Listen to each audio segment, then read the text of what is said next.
I want you to watch this clip of Piers Morgan challenging Jordan Peterson on Tommy Robinson and Islam and gets absolutely educated. Check it out. But there's another ugly issue here, Piers, that no one will grapple with, which is, you described Robinson as anti-Muslim, let's say. Well, we don't really understand the relationship between the religious doctrine, let's say, and the fact of these crimes. Now, I want to make two cases here. The first case is that 40 out of 50 Muslim majority countries in the world are authoritarian hellholes, and only 3 of them are democracies. And that's Morocco, Indonesia, and Turkey. And, they're not, I wouldn't put them in the highest echelons of stellar states. And so why is that exactly? Is that a deviation from Islamic principles, or is it a consequence of them? Now, no one wants to have that discussion, and it's no bloody wonder, and then, so that's on the negative side, let's say. And there are certainly doctrines in Islam that are very, very difficult to square with free, liberal, Western, Christian democracies. And those differences aren't just apparent, they're deep. Now, I would say on the optimistic side that we could turn to Islamic leaders like those who run the United Arab Emirates, and even to some degree now Saudi Arabia, and the signatories of the Abraham Accords, to find a different pathway. There have been stellar leaders, both from Saudi Arabia and the UAE, who've come out and said that publicly, very publicly, that they've got their Islamic fundamentalists under control and firmly in hand, and are completely undiluted as to their danger. But Europeans are virtue signaling so hard on the progressive side that the fundamental danger from Islamic fundamentalism is going to come from Europe and the UK and not from the Arab states. Now, Tommy Robinson has been pilloried as anti-Islam, but there's a discussion to be had here. And no one wants to have it. And, you said we need a national inquiry. It's like, we need more than a national inquiry. We need something like an international symposium on the relationship between the Christian West and the Islamic world, because there are ugly things afoot, and they've manifested themselves in the most hideous of all possible ways in the UK with regards to these rape crimes and the cover-up. But there's something that needs to be sorted out at the bottom of all this. And one of those is, like, you talk about moderate Muslims. Like, I looked up the polling data today that Winston Marshall, for example, referred to when he interviewed Nigel Farage.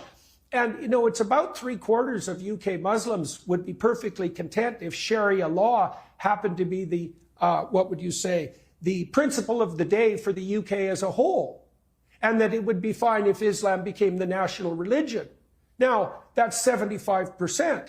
So, a cynic would say, okay, just exactly where the hell are these moderates? And at minimum, their voice needs to be amplified. And then we could also point out that the participation in these rapes by members of the Pakistani Muslim community, it was like 1 in 7 of the men in some of these communities was directly involved. And that meant everyone knew about it, absolutely everyone on the Pakistani Muslim side. And the moderates were certainly, silent and complicit. Now, obviously, so were the authorities. And so that's a complete bloody catastrophe for everyone involved.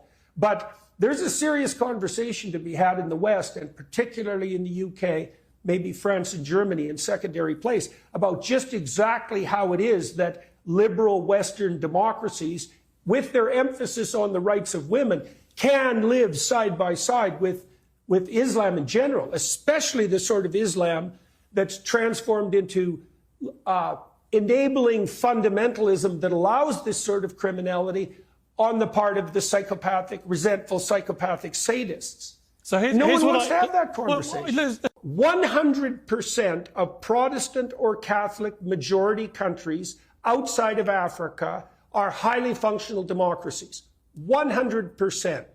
6% of Muslim majority countries are democracies. Do they actually want to be democracies? I mean, we have a slightly quaint view in places like the UK that we are the exemplar for how a country should operate. When I was in Qatar, for example, for the World Cup, the Football World Cup, I met some of the high-ranking Qataris, including people who were related to the emir.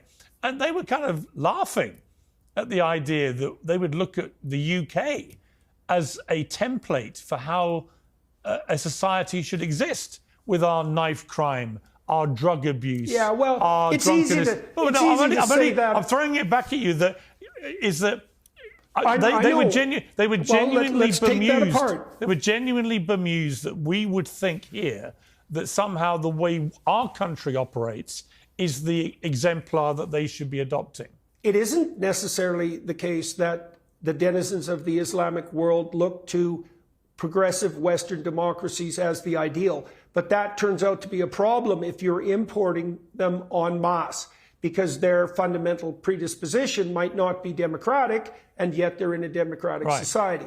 So it isn't obvious what to do about that. Okay, the next thing I would say is it's pretty bloody easy for the rich Muslim countries who are absolutely awash in, I would say, undeserved oil money to moralize about the superiority of their culture.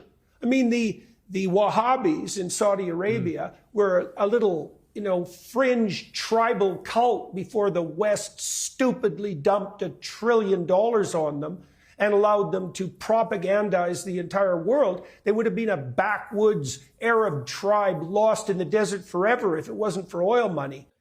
Brilliant job by Jordan Peterson there. And it's so hypocritical of Piers Morgan. He says he's uncensored, when in reality, he's just a censored, obsessed with being just moderate, just towing the line on every issue, never, taking any real sides, never really voicing his real opinions. And Jordan B. Peterson just laying it out there. Listen, the Islamic world has some major issues. And if you don't acknowledge that, then we're never going to fix it, And the idea that the Islamic fundamentalists are under control is insanity, because you see all these terrorist attacks happening. You see them coming into Europe in numbers you cannot even believe. And again, he's warning us that you might think that the Islamic world is getting better, Saudi Arabia or UAE or Bahrain, but then you look at the rest of the world with these Islamists coming in, they're getting worse. So maybe it's not as it seems. Maybe a lot of those immigrants are leaving the Islamic countries and, sort of spreading their jihad across the world to create a global Islamic state. For more, subscribe to the channel. If you want to help us make more of these videos, you can go to buymeacoffee.com/JewishUncensored. That's buymeacoffee.com/JewishUncensored. Thank you and have a good one.